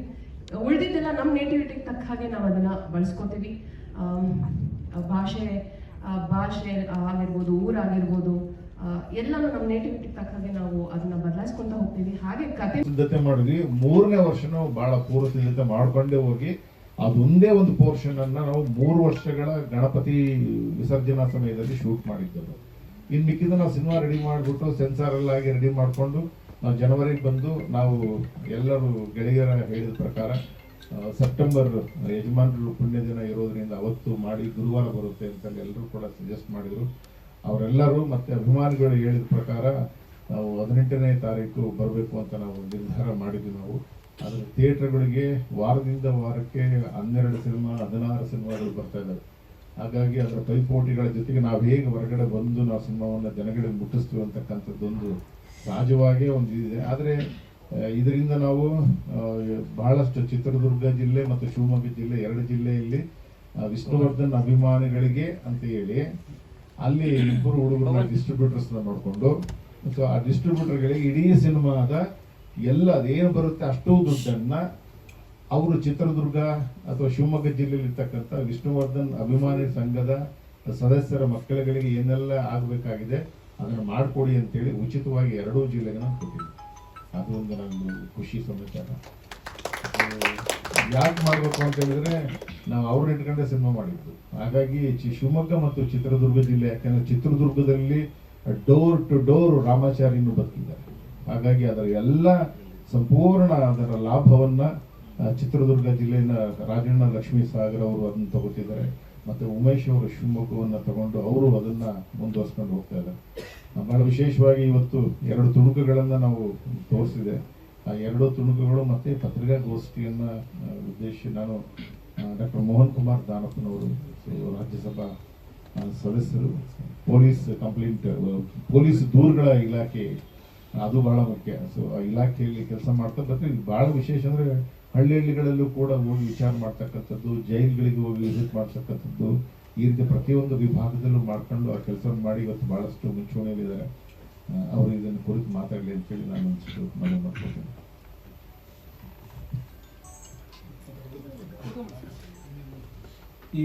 ಈ ದಿನ ಮಲ್ಲೇಶ್ವರಂನ SRV ಥಿಯೇಟರ್ನಲ್ಲಿ ಹಮ್ಮಿಕೊಂಡಿರುವಂಥ ಕಾರ್ಯಕ್ರಮಕ್ಕೆ ಆಗಮಿಸಿರುವಂಥ ಇದು ಚಾಮಯ್ಯ ಸಣ್ಣ ಪ್ರಾಮಾಚಾರಿ ಚಿತ್ರದ ನಿರ್ಮಾಪಕರು, ನಟರು, ಕನ್ನಡ ಚಲನಚಿತ್ರರಂಗದ ಹಿರಿಯ ನಿರ್ದೇಶಕರಾದಂಥ ಶ್ರೀ ರಾಧಾಕೃಷ್ಣ ಪಲ್ಲಕ್ಕಿ ಸಾಹೇಬ್ರೆ ಹಾಗೂ ಉಳಿದಂಥ ವೇದಿಕೆ ಮೇಲೆ ಇರುವಂಥ ಎಲ್ಲ ಗಣ್ಯರಿಗೆ ಮತ್ತು ಈ ಒಂದು ಕಾರ್ಯಕ್ರಮಕ್ಕೆ ಆಗಮಿಸಿರುವ ಮಾಧ್ಯಮ ಮಿತ್ರರೆಲ್ಲರಿಗೂ ನಾನು ನಮಸ್ಕಾರವನ್ನು ತಿಳಿಸುತ್ತಾ, ಇವತ್ತು ವಿಶೇಷವಾಗಿ ನಾನು ಚಲನಚಿತ್ರ ಕಾರ್ಯಕ್ರಮಗಳಿಗೆ ಬರೋದು ತುಂಬ ಕಡಿಮೆ. ಯಾಕಂದರೆ ಇವತ್ತು ಕರ್ನಾಟಕ ರಾಜ್ಯ ಪೊಲೀಸ್ ದೂರುಗಳ ಪ್ರಾಧಿಕಾರದಲ್ಲಿ ರಾಜ್ಯ ಸದಸ್ಯನಾಗಿ ಕೆಲಸ ಮಾಡ್ತಾ ಇದ್ದೀನಿ. ಅಲ್ಲಿ ಹೆಚ್ಚಿನ ಕಾರ್ಯಗಳು ಸಾರ್ವಜನಿಕ ಕುಂದುಕೊರತೆಗಳು ನೋಡುವಂಥ ವಿಭಾಗ ನನ್ನದು. ಹಾಗಾಗಿ ಆತ್ಮೀಯ ಸ್ನೇಹಿತರಾದ ರಾಧಾಕೃಷ್ಣ ಪಲ್ಲಕ್ಕಿ ಸಾಹೇಬರ ಒಂದು ಆಹ್ವಾನದ ಮೇರೆಗೆ ಒಂದು ಸಮಯ ಬಿಡು ಮಾಡ್ಕೊಂಡು ಬರಬೇಕು. ಯಾಕಂದ್ರೆ ಇದನ್ನೆಲ್ಲ ಫೀಲಲ್ಲಿ ಕುರುಬನ್ ರಾಣಿ ತರ ಅವ್ನು ರೆಡಿ ಆಗ್ಬಿಟ್ಟ. ಸೊ ಅದೊಂದು ಆಗಿದೆ. ಆದ್ರೆ ಆಲ್ರೆಡಿ ಅವ್ರ ಪಕ್ಕದಲ್ಲಿ ಜಾಗ ಸೀಟ್ ಆಕ್ರಮಿಸ್ಕೊಂಡ್ಬಿಟ್ರೆ ಯಜಮಾನ್ರು. ಅವರು ಕೂಡ ಸೋಷಿಯಲ್ ಮೀಡಿಯಾದಲ್ಲಿ ಅಪ್ಡೇಟ್ ಆಗಿ ಬರ್ತಾ ಇದ್ದಾರೆ. ಅವರು ಕೂಡ ತುಂಬಾ ಚೆನ್ನಾಗಿ ಪಾತ್ರ ಮಾಡಿದ್ದಾರೆ. ಈಗ ಸಿನಿಮಾದಲ್ಲಿ ಸಣ್ಣ ಪಾತ್ರದಿಂದ ದೊಡ್ಡ ಪಾತ್ರವನ್ನು ತೂಗಿಸ್ಲಿಕ್ಕೆ ಪ್ರೇಮಾ ಗೌಡ್ರು ಬಂದ್ರು. ಸೊ ಪ್ರೇಮಾ ಗೌಡ್ರು ಬಂದ್ಮೇಲೆ ಇದನ್ನ ಎಕ್ಸ್ಪ್ಲೇನ್ ಮಾಡಿದ್ ಈ ತರ ಇರುತ್ತೆ ಈ ಕ್ಯಾರೆಕ್ಟರ್ ಇದು ಅಂತ. ಸರ್ ಅಷ್ಟು ದೊಡ್ಡ ಪಾತ್ರ ಮಾಡಿಲ್ಲ ನಾವು ಅಂದ್ರು. ಇಲ್ಲ, ಪಾತ್ರ ಮಾಡಿ ಸಾಕು, ಮಿಕ್ಕಿದ್ದು ಆಮೇಲೆ ನೋಡೋಣ ಅಂತ ಹೇಳಿದೆ. ಅವ್ರಿಗೆ ಒಂದಿಷ್ಟು ಮಾತಾಡ್ತಾರೆ. ಮಾತಾಡಿದ್ಮೇಲೆ ನಾವು ರಾಜಣ್ಣ ಅವ್ರಿಗೆ ಕೊಡ್ತೇನೆ. ಇದನ್ನ ರೀಡ್ ಮಾಡ್ಬಿಡಿ ಸರ್, ಕಿರಣ್ ಸರ್ ಯಜಮಾನ್ರು. ಎಲ್ರಿಗೂ ನಮಸ್ಕಾರ. ನನ್ನ ಹೆಸರು ಪ್ರೇಮಗೌಡ. ಈ ಸಿನಿಮಾದಲ್ಲಿ ನಾನು ರಾಮಾಚಾರಿ ಅವರ ಹೆಂಡತಿ ಕ್ಯಾರೆಕ್ಟರ್ ಮಾಡಿದ್ದೀನಿ, ಚಾಮಯ್ಯ ಅವರ ಅಮ್ಮ. ಲಾಸ್ಟ್ ಟೈಮು ಬೀದರಲ್ಲಿ ಪ್ರೆಸ್ ಮೀಟ್ ಆದಾಗ ನಾನು ಪೋಸ್ಟ್ ಮಾಡಿದ್ದೆ ನಾನು FBಲಿ. ಅವಾಗ ಸುಮಾರು ಚರ್ಚೆ ಆಯಿತು ಈ ಶೀರ್ಷಿಕೆ. ಯಾಕೆ ಚಾಮಯ್ಯ ಅಂತ ಹೆಸರಿಟ್ಟಿದ್ದೀರಾ, ರಾಮಾಚಾರಿ ಮಗ ಚಾಮಯ್ಯ ಹೆಂಗಾದ, ನಿಮಗೆ ಬುದ್ಧಿ ಇಲ್ವಾ, ಹಾಗೆ ಹೀಗೆ, ಅವನು ಯಾರು, ಈ ಡೈರೆಕ್ಟ್ರು ಬುದ್ಧಿ ಇಲ್ಲ ಅಂತೆಲ್ಲ ಸುಮಾರು ಒಂದು 500 ಕಮೆಂಟ್ಸ್ ಬಂತು. ಅದಕ್ಕೆ ನಾನು ಉತ್ತರ ಕೊಟ್ಟೆ, ಚಾಮಯ್ಯ ರಾಮಾಚಾರಿಯವರ ಗುರು. ರಾಮಾಚಾರಿಗೆ ಮಗು ಆದಾಗ ಗುರು ಹೆಸರು ಇಟ್ಟಿದ್ದಾರೆ, ತಪ್ಪೇನು? ನೀವು ಶಿವ, ರಾಮ, ಲಕ್ಷ್ಮಿ, ಆಮೇಲೆ ರಾಘವೇಂದ್ರ ಅಂತೆಲ್ಲ ಹೆಸರಿಡಲ್ವಾ ನಿಮ್ಮ ಮಕ್ಳುಗಳಿಗೆ? ಸೊ ಹಾಗೆ ಅವ್ರ ಗುರುವಿನ ಅಭಿಮಾನದ ಮೇಲೆ ರಾಮಾಚಾರಿಗೆ ಮಗು ಆದಾಗ ಚಾಮಯ್ಯ ಅಂತ ಹೆಸರಿಟ್ಟಿದ್ದಾರೆ ಅಷ್ಟೇ ಅಂತ ಉತ್ತರ ಕೊಟ್ಟೆ. ಆಮೇಲೆ ಎಲ್ಲರೂ ಓಕೆ, ಈಗ ಅರ್ಥ ಆಯ್ತು, ಆಲ್ ದ ಬೆಸ್ಟ್ ಅಂತ ಮೆಸೇಜ್ ಮಾಡಿದ್ರು. ಸೊ ಈ ಟೈಟಲ್ನ ಸ್ವಲ್ಪ ಹೈಲೈಟ್ ಮಾಡಿ, ಯಾಕಂದ್ರೆ ಏನು ಚಾಮಯ್ಯ ಸನ್ ಆಫ್ ರಾಮಾಚಾರಿ ಅಂತಿದೆಯಲ್ಲ ಅಂತ ಎಲ್ರಿಗೂ ಒಂದು ಕನ್ಫ್ಯೂಷನ್ ಇತ್ತು. ಸೊ ಇದು ಈ ಉದ್ದೇಶ ಇಟ್ಕೊಂಡು ಟೈಟಲ್ ಇಟ್ಟಿರೋದು. ಆಮೇಲೆ ನನ್ನ ಪಾತ್ರಕ್ಕೆ ಬಂದ್ರೆ, ಸರ್ ಹೇಳ್ದಂಗೆ ಇದು ಸಿಕ್ಕಾಪಟ್ಟೆ ವೇರಿಯೇಷನ್ ಇದೆ ನನ್ನ ಪಾತ್ರ. ಮದ್ವೆ ಆಗಿದ್ದ ಹುಡುಗಿಯಿಂದ ಹಿಡಿದು ದೊಡ್ಡ ಮಗ ತಾಯಿ ಕ್ಯಾರೆಕ್ಟರ್ವರೆಗೂ ತೂಗಿಸಿರೋದು. ಅವರು ಕತೆ ಹೇಳಿದಾಗ ನಾನು ಸ್ವಲ್ಪ ಜರಕ್ ಹೊಡೆದೆ, ಸರ್ ನಾನು ಮಾಡ್ತೀನ, ಇದು ಆಗುತ್ತಾ ಅಂತ. ಇಲ್ಲ, ನೀವು ಮಾಡ್ತೀರಾ, ನಿಮ್ಗೆ ಆ ಕ್ಯಾಲಿಬರ್ ಇದೆ, ಮಾಡಿಸ್ತೀನಿ ಬನ್ನಿ ಅಂತ ಧೈರ್ಯ ಕೊಟ್ಟರು ಸರ್. ಸೆಟ್ಟಲ್ಲಿ ಮೊದಲನೇ ಬಾರಿಗೆ ಈ ಸಿನಿಮಾದಲ್ಲಿ ನಾನೇ ಮೇಕಪ್ಪು, ಕಾಸ್ಟ್ಯೂಮು ಮತ್ತು ಹೇರ್ ಸ್ಟೈಲ್ ಎಲ್ಲನೂ ಮಾಡ್ಕೊಂಡಿದ್ದು. ಸರ್ ನೀನೇ ಮೇಕಪ್ ಮಾಡ್ಕೋಬೇಕು ಅಂತ ಮೇಕಪ್ಪು ಕಲಿಸ್ಕೊಟ್ಬಿಟ್ರು. ಇವಾಗ ವೇರಿಯೇಷನ್ ಇರುವಾಗ ನಾನು ಪ್ರತಿ ಸರಿ ಬಂದಾಗ ಫಸ್ಟು ಕೇಳ್ತಿದ್ದೆ, ಸರ್ ಯಾವ ಮಗುವಿನ ತಾಯಿ ರೆಡಿ ಆಗಬೇಕು ಅಂತ, ಚಿಕ್ಕ ಮಗುದ, ದೊಡ್ಡ ಮಗುದ, ದೊಡ್ಡ ಅಂತ. ಇವರು ಅವಾಗ ಒಂದು ಪಾಪ ಹುಟ್ಟಿರುತ್ತೆ. ಡ್ರಾಮಾದಲ್ಲಿ ಕೆಲಸ ಮಾಡ್ತಾ ಮಾಡ್ತಾ ಮಾಡ್ತಾ ನಮ್ಮ ಓದು ವಿದ್ಯಾಭ್ಯಾಸ ಎಲ್ಲ ಸರ್ಕಾರಿ ಶಾಲೆಗಳಲ್ಲಿ ಆ ಕ್ಯಾಂಪಿಂದ ಆ ಕ್ಯಾಂಪಿಗೆ ಹೋಗ್ಬೇಕಾದ್ರೆ 3 ತಿಂಗಳು ಒಂದೊಂದು ಕ್ಯಾಂಪ್ ಇರೋದು. ಅಲ್ಲಿ ಮುಗಿಸ್ಕೊಂಡು ಇನ್ನೊಂದು ಊರಾಗ ಸರ್ಟಿಫಿಕೇಟ್ ಆಗಿ ತೊಗೊಂಡು ನಮ್ಮನ್ನ ಓದಿಸ್ತಿದ್ರು. ಹೀಗೆ ಓದ್ತಾನೆ ನಾಟಕದ ಕಂಪ್ನಿಯಲ್ಲಿ ಬದುಕನ್ನು ಕಟ್ಕೊಂಡು ಬಂದಿರೋರು. ಬೆಂಗಳೂರಿಗೆ ನಾನು ಬಂದಾಗ ಒಂದು ನನ್ನ ವೃತ್ತಿ ಜೀವನವನ್ನು ಬೆಳೆಸ್ಕೊಳ್ಳೋದಕ್ಕೆ ನಾನು ಬೆಂಗಳೂರಿಗೆ ಬಂದೆ. ಬಂದ ಇದೇ ರೀತಿ ಟ್ರೂಫ್ ಡ್ರಾಮಾಗಳು ಹೀಗೆಲ್ಲ ಹೋಗ್ತಿರ್ಬೇಕಾದ್ರೆ ವಿಷ್ಣುಜಿಯವರು ಅಭಿನಯ ಮಾಡ್ತಕ್ಕಂಥ ಒಂದು ಸಂದರ್ಭ ಬಂತು. ಆ ಸಂದರ್ಭಕ್ಕೆ ನಮ್ಮ ನಾದೇ ನರಸಿಂಹಮೂರ್ತಿಗಳಂತ ನಮ್ಮ ನಾಟಕ ಕಂಪನಿಯ ಹಿರಿಯ ಒಬ್ಬ ಸಾಹಿತಿಗಳವರು. ಎಚ್ಚರ ತಂಗಿ ಎಚ್ಚರ, ಪೊಲೀಸನ ಮಗಳು ಇಂತಹ ನಾಟಕಗಳನ್ನ ಬರೆದಂತಹ ಕವಿಗಳು. ಅವರು ಒಂದು ಪ್ರೇರಣೆಯಿಂದ ನಾಟಕದಲ್ಲಿ ವಿಷ್ಣುವರ್ಧನರ ಅಭಿನಯದೊಂದಿಗೆ ಪಾತ್ರಗಳನ್ನ ಮಾಡ್ತಕ್ಕಂಥದ್ದು ಒಂದು ಅವಕಾಶನ ಅವರು ಒದಗಿಸ್ಕೊಟ್ರು ನನಗೆ. ಅಲ್ಲಿಂದ ವಿಷ್ಣುಜಿಯವರ ಅಭಿನಯಗಳನ್ನ 99 ಶುರು ಆಯಿತು ನಂದು ವಿಷ್ಣುಜಿಯವರ ಅಭಿನಯಗಳನ್ನ ಮಾಡೋದಕ್ಕೆ ಶುರು ಮಾಡಿ.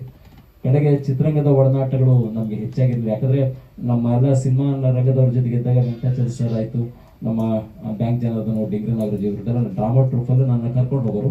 ಆ ನಾಟಕದಲ್ಲಿ ಬರ್ತಕ್ಕಂಥ ಹೀರೋ ಪಾತ್ರ ಅದು ವಿಷ್ಣುವರ್ಧನ್ ಮಾಡದೇ ಇರೋ ಪಾತ್ರ, ನೋಡದಿರತಕ್ಕಂಥ ಪಾತ್ರಗಳವೆಲ್ಲ. ನಮ್ಮ ವೃತ್ತಿನಿರತ ನಾಟಕ ಪಾತ್ರಗಳಲ್ಲಿ ಆ ಕಥಾನಾಯಕನ ಪಾತ್ರವನ್ನು ವಿಷ್ಣುವರ್ಧನ್ ಅಭಿನಯದಿಂದ ಮಾಡ್ತಕ್ಕಂಥ ಅವಕಾಶವನ್ನು ನಾನು ಓದೋ ಬಂತು. ಹಾಗಾಗಿ ಅದು ನಿರಂತರವಾಗಿ ನಡೆದು ವಿಷ್ಣುಜಿಯವರ ಒಂದು ಅಭಿನಯಗಳನ್ನ ಮಾಡ್ತಕ್ಕಂಥ ಅವಕಾಶವನ್ನು ಓದುತ್ತಾ ಬಂತು. ಹಾಗೆ ಸುಮಾರು ಒಂದು 4 ವರ್ಷಗಳ ಹಿಂದೆ ಗುರುಗಳ ಭೇಟಿ ಆಯಿತು. ಪಲ್ಲಕ್ಕಿ ಸರ್ ಅವ್ರದ್ದು. ನನ್ನನ್ನು ಆರ್ಕೆಸ್ಟ್ರಾಗಳಲ್ಲಿ ಎಲ್ಲ ನೋಡ್ತಾ ಇದ್ರು. ಒಂದಿನ ಮನೆಗೆ ಕರೆಸಿದ್ರು. ನನ್ನ ಫೋನ್ ನಂಬರ್ ನಾನು ಭೇಟಿನೇ ಆಗಿಲ್ಲ, ಫೋನಲ್ಲೇ ಮಾತಾಡಿ ಕರೆಸ್ಕೊಂಡು ಚಿತ್ರದ ಬಗ್ಗೆ ಮಾಹಿತಿಯನ್ನು ಕೊಟ್ಟರು. ಹೀಗೆ ಮಾಡ್ಬೇಕಂತ ಇದ್ದೀನಿ, ನಿಮ್ಮನ್ನ ಹಾಕಿಕೊಂಡು ಒಂದು ಚಿತ್ರವನ್ನು ಮಾಡ್ಬೇಕಂತಂದ್ರೆ ಸ್ವಲ್ಪ ಹೆದರಿಕೆ ಆಯ್ತು ನನಗೆ.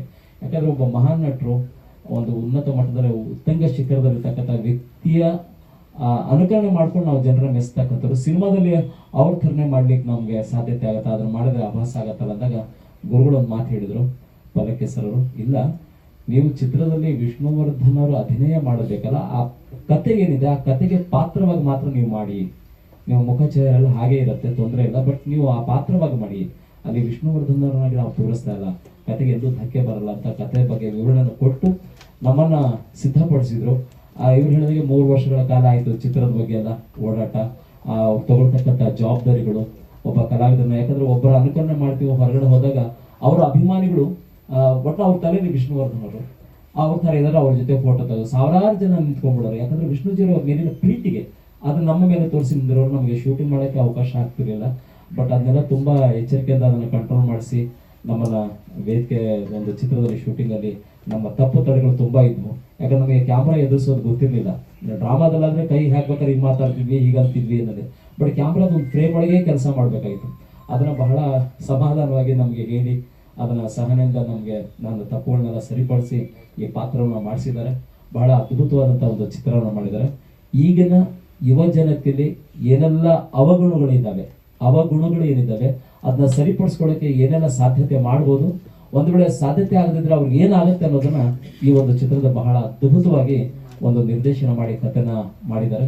ನಿಜವಾಗಲೂ ಈಗಿನ ಜನರೇಷನ್ ಅಲ್ಲ, ಮುಂದಿನ ಜನರೇಷನ್ಗೂ ಇದು ಒಳ್ಳೆ ಪಾಠ ಆಗ್ತಕ್ಕಂಥ ಒಂದು ಚಿತ್ರವನ್ನು ಮಾಡಿದ್ದಾರೆ. ಹಾಗಾಗಿ ಈ ಚಿತ್ರಕ್ಕೆ ನಿಮ್ಮೆಲ್ಲರ ಬೆಂಬಲ ಇರಲಿ, ನಿಮ್ಮೆಲ್ಲರ ಆಶೀರ್ವಾದ ಇರಬೇಕು. ನಿಮ್ಮ ಸಹಕಾರ ಇದ್ರೆ ಮಾತ್ರ ನಮ್ಮ ಕನ್ನಡ ಚಿತ್ರರಂಗ ಇವ್ರು ಮಾಡಿರ್ತಕ್ಕಂಥ ಪ್ರಯತ್ನ ಒಂದು ಯಶಸ್ಸಿಗೆ ತರಲಿಕ್ಕೆ ಸಾಧ್ಯ ಆಗುತ್ತೆ.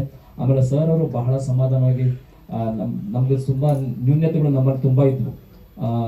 ಆರೋಗ್ಯ ದೃಷ್ಟಿಯಿಂದ ಸ್ವಲ್ಪ ನ್ಯೂನ್ಯತೆ ಇರ್ತಿತ್ತು. ನಾವು ಆವಾಗ ಕಾರ್ಯಕ್ರಮದ ಬ್ಯುಸಿ ನಮ್ದು ಕೂಡ ಆರ್ಕೆಸ್ಟ್ರಾಗಳಿಗೆ ಹೋಗೋದು, ಡ್ರಾಮಾಗಳಿಗೆ ಹೋಗೋದು ತುಂಬಾ ಇರ್ತಿತ್ತು. ಅದು ಮುಗಿಸ್ಕೊಂಡ್ ಬಂದಾಗ ವಿಶ್ರಾಂತಿಗೂ ಕೂಡ ನಮ್ಗೆ ಅವಕಾಶ ಮಾಡಿಕೊಟ್ಟು ಬಹಳ ಸಹನೆಯಿಂದ ಅದನ್ನೆಲ್ಲ ನಮಗೆ ಸಹಕಾರ ಕೊಟ್ಟಿದ್ದಾರೆ. ಅವ್ರಿಗೆ ನಾವು ಯಾವತ್ತೂ ಚಿರಋಣಿಯಾಗಿರ್ತೀವಿ. ಯಾಕಂದ್ರೆ ಒಬ್ಬ ಕಲಾವಿದನ ನ್ಯೂನ್ಯತೆಗಳು ಏನಿದೆ ಅದನ್ನ ಒಬ್ಬ ನಿರ್ದೇಶಕರು ಅರ್ಥ ಮಾಡ್ಕೊಂಡ್ಬಿಟ್ರೆ ಅದನ್ನ ಸರಿಪಡಿಸ್ಕೊಂಡು ಹೇಗೆ ಚಿತ್ರವನ್ನು ಮಾಡ್ಬೋದು ಅನ್ನೋದು ಅದ್ಭುತವಾದಂಥ ಒಂದು ಕಲೆ ನಮ್ಮ ಪಲ್ಲಕ್ಕಿ ಸರ್ ಗುರುಗಳ ಹತ್ರ ಇದೆ. ದಯಮಾಡಿ ಈ ಚಿತ್ರಕ್ಕೆ ನಿಮ್ಮೆಲ್ಲರ ಸಹಕಾರ ನೀಡಿ.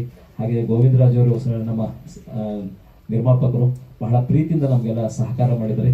ಎಲ್ಲೂ ಏನು ಕೊರತೆ ಆಗದ ರೀತಿಯಲ್ಲಿ ನಮ್ಮನ್ನೆಲ್ಲರೂ ಬಹಳ ಚೆನ್ನಾಗಿ ನೋಡ್ಕೊಂಡಿದ್ದಾರೆ. ಅವರೆಲ್ಲರಿಗೂ ನಿಮ್ಮೆಲ್ಲರ ಪ್ರೀತಿಯ ಸಹಕಾರ ಸಿಗಬೇಕು ಅಂತ ಈ ಸಂದರ್ಭದಲ್ಲಿ ಹೇಳುತ್ತಾ ನಿಮ್ಮ ಆಶೀರ್ವಾದ ನಮ್ಮ ಚಿತ್ರಕ್ಕಿಲ್ಲ ಅಂತ ಕೇಳ್ಕೊತೀನಿ. ಎಲ್ರಿಗೂ ಹೃದಯಪೂರ್ವಕಗಳು ಧನ್ಯವಾದಗಳು. ಬಹಳ ಮುಖ್ಯವಾಗಿ ಇದರಲ್ಲಿ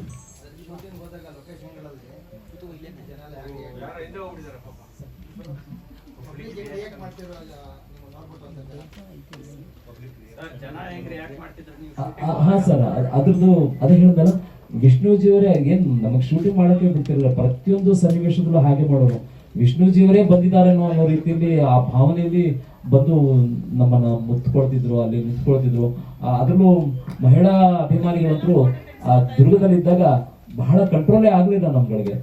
ನಮ್ಮನ್ನ ಕರ್ಕೊಂಡು ಹೋಗಿ ತುಂಬಾ ಒದ್ದಾಡ್ಬಿಟ್ರು ಸರ್, ಅವ್ರ ಸ್ನೇಹಿತರೆಲ್ಲ ಸೇರಿ ನಮಗೆ ಅಲ್ಲಿಂದ ಬಚಾವ್ ಮಾಡಿ. ಅಂದ್ರೆ ಆ ಅಭಿಮಾನಿಗಳ ಪ್ರೀತಿ ಇದೆಯಲ್ಲ, ಆ ಅಭಿಮಾನಿಗಳ ಪ್ರೀತಿ ಅಷ್ಟೊಂದು ಫೋರ್ಸ್ ಆಗಿರುತ್ತೆ. ಅಷ್ಟೇ ಪ್ರೀತಿನ ವಿಷ್ಣುಜಿಯವರೇ ಬಂದಿದ್ದಾರೆ ಅನ್ನೋ ರೀತಿಯಲ್ಲಿ ನಮ್ಮನ್ನ ಅವರೆಲ್ಲ ಟ್ರೀಟ್ ಮಾಡ್ತಿದ್ರು, ನೋಡ್ಕೊಳ್ತಿದ್ರು.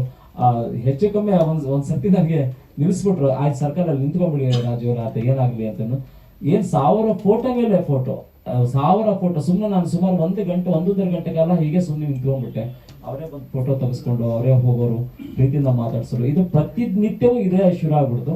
ಆಮೇಲಿಂದ ಬಹಳ ಎಚ್ಚರಿಕೆಯಿಂದ ಮುಂಚಿತವಾಗೇ ಪ್ಲಾನ್ ಮಾಡಿಕೊಂಡು ಆ ಜಾಗಗಳನ್ನ ನೋಡ್ಕೊಂಡು ಅಲ್ಲೆಲ್ಲ ಹುಡುಗರನ್ನ ಸಿದ್ಧತೆ ಪಡಿಸಿ ಚಿತ್ರೀಕರಣ ಮಾಡಲಿಕ್ಕೆ ಸಾಧ್ಯತೆ ಆಯಿತು ಸರ್. ಹಾ ಸರ್, ಅದು ವಾಯ್ಸ್ ಎಲ್ಲ ನಾನೇ ಮಾತಾಡಿ ಸರ್. ಅವ್ರದ್ದು ಧ್ವನಿಲೇ ಮಾತಾಡಿದ್ದೀನಿ ಸರ್. ಹಾ ಸರ್. ಇಲ್ಲ ಸರ್, ವಿಷ್ಣುಜಿಯವ್ರನ್ನ ಭೇಟಿ ಆಗ್ಲಿಕ್ಕೆ ನನಗೆ ಸಂದರ್ಭ ಸಿಗ್ಲೇ ಇಲ್ಲ. ಅಂದ್ರೆ ನಾನು ನಾಟಕ ಕಂಪ್ನಿ ಕಲಾವಿದ, ನನ್ನ ಕಂಪ್ನಿಗಳಲ್ಲಿ ಆರ್ಕೆಸ್ಟ್ರಾ ತುಂಬಾ ಬ್ಯುಸಿ ಆಗ್ತಿದೆ. ನನಗೆ ನಾನಾಗೆ ಹೋಗಿ ಅವ್ರನ್ನ ಭೇಟಿಯಾಗಿ ಸ್ವಲ್ಪ ನನಗೆ ಹಿಂದೆ ಇಟ್ಟಿತ್ತು, ಮುಜುಗರ ಇತ್ತು. ಯಾಕಂದ್ರೆ ಯಾವ ರೀತಿ ಅವರಿಂದ ರೆಸ್ಪಾನ್ಸ್ ಸಿಗುತ್ತೆ ಅನ್ನೋದು ಹೆದರಿಕೆ ಇತ್ತು ನನಗೆ. ಹಾಗಾಗಿ ನಾನಾಗಿ ಹೋಗ್ಲಿಲ್ಲ. ಆದ್ರೆ ಭಾರತಿ ಮೇಡಮ್ ಅವ್ರ ಜೊತೆಗೆ 3-4 ಕಾರ್ಯಕ್ರಮದಲ್ಲಿ ಭೇಟಿಯಾದ್ವಿ. 2013ರಲ್ಲಿ ಜಿಂಕೆ ಪಾರ್ಕ್ ಅನ್ನೋ ಜಾಗದಲ್ಲಿ ಒಂದು ಕಾರ್ಯಕ್ರಮಕ್ಕೆ ಬಂದು ಅವರೇ ನನ್ನನ್ನು ವೈಯಕ್ತಿಕವಾಗಿ ಕರೆಸಿ, ನಾನು 3 ವರ್ಷದಿಂದ ನಿಮ್ಮನ್ನ ಜೊತೆಗೆ ಸಿಕ್ಕಿದಿರಿ, ಭೇಟಿಯಾಗಿದ್ರಿ, ಬಹಳ ಗೌರವವಾಗಿ ನಡ್ಸ್ಕೊಂಡು ಹೋಗ್ತೀರಾ ಅವರ ಅಭಿನಯಗಳನ್ನ, ಎಲ್ಲೋ ಲೋಪದೋಷ ಬರದಾಗ ಮಾಡಿದಿರ ಅಂತ ಹೇಳ್ಬಿಟ್ಟು ನಾನು ಕರೆದು ಸನ್ಮಾನ ಮಾಡಿ ಪ್ರೀತಿಯಿಂದ ಹಾರೈಸಿದ್ದಾರೆ ಸರ್ ಅವರು.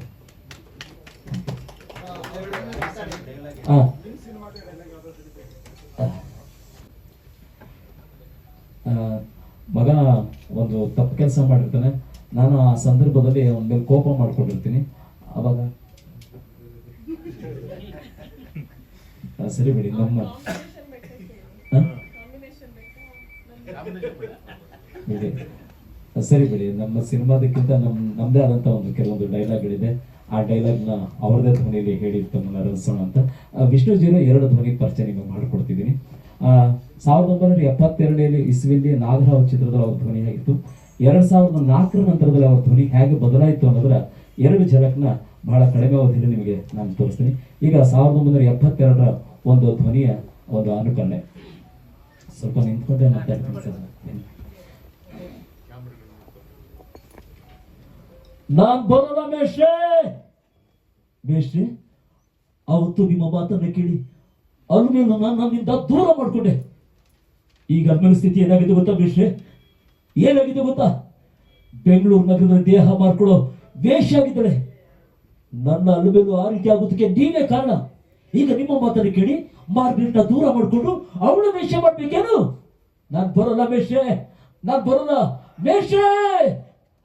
ನನ್ನ ಜಾಮಿ ಮಿಸ್ಟ್ರನ್ನ ನಾನೇ ಕೊಂದುಬಿಟ್ಟೆ. ನಮ್ಮದವ್ರಿಗೆ ಯಾರಿಗೂ ಒಳ್ಳೇದಾಗ್ಲಿಲ್ಲ. ಮಾರ್ಗರೆಟ್, ನೀನು ನನ್ನ ಜೊತೆ ಬರ್ತೀಯ? ನಾನು ನನ್ನ ಜಾಮಿ ಮಿಸ್ಟ್ರು ಹೋಜಾಕಕ್ಕೆ ಹೋಗ್ತಾ ಇದ್ದೀನಿ, ನೀನು ಬರ್ತೀಯ? ಬೇಷೆ, ಈ ನಿಮ್ಮ ಶಿಷ್ಯನು ನಿಮ್ಮ ಹಿಂದೆ ಬರ್ತಿದ್ದಾನೆ, ಆದ್ರೆ ಒಬ್ಬನೇ ಅಲ್ಲ, ಮಾರ್ಗರೆಟ್ ಜೊತೆಯಲ್ಲಿ. ಇದು ನಾಗರ ಹೌದಾಯ್ತು. 2004 ನಂತರ ಧ್ವನಿ ಬದಲಾಗಿದ್ದ ಒಂದು ಝಲಕ್ ಈಗ ನಿಮಗೆ. ಈ ಕೈ ಕರ್ನಾಟಕದ ಆಸ್ತಿ. ಈ 5 ಬೆರಳಲ್ಲಿರುವುದು 5 ಕೋಟಿ ಕನ್ನಡಿಗರ ಶಕ್ತಿ. ಇದನ್ನ ಮುಷ್ಟಿ ಮಾಡಿ ಹೊಡೆದ್ರೆ ಮತ್ತೆ ಆ ವ್ಯಕ್ತಿ ಎದ್ದು ಬಂದಿದ್ದ ಚರ್ಚೆಯಲ್ಲಿಲ್ಲ. ನೀನು ಮಾಡಿರ್ತಕ್ಕಂಥ ಎಲ್ಲ ತಪ್ಪುಗಳಿಗೂ ಕೋರ್ಟ್ ಒಂದೇ ಸರಿ ಶಿಕ್ಷೆ ನೀಡುತ್ತೆ. ಆದ್ರೆ ಈ ಕದಮರ ಕೋರ್ಟ್ನಲ್ಲಿ ಹಾಗಲ್ಲ. ನೀನು ಮಾಡಿರ್ತಕ್ಕಂಥ ಒಂದೊಂದು ತಪ್ಪುಗಳಿಗೂ ಒಂದೊಂದು ಶಿಕ್ಷೆ ಕೊಟ್ಟು ಸಾಯಿಸಿದ ನಾನು. ಇವನೇನು ಹೇಳ್ತಾನೋ ಅದನ್ನೇ ಮಾಡ್ತಾನೆ, ಏನ್ ಮಾಡ್ತಾನೋ ಅದನ್ನು ಹೇಳ್ತಾನೆ. That is Kadamba. ಹಾ, ಧನ್ಯವಾದ ಸರ್.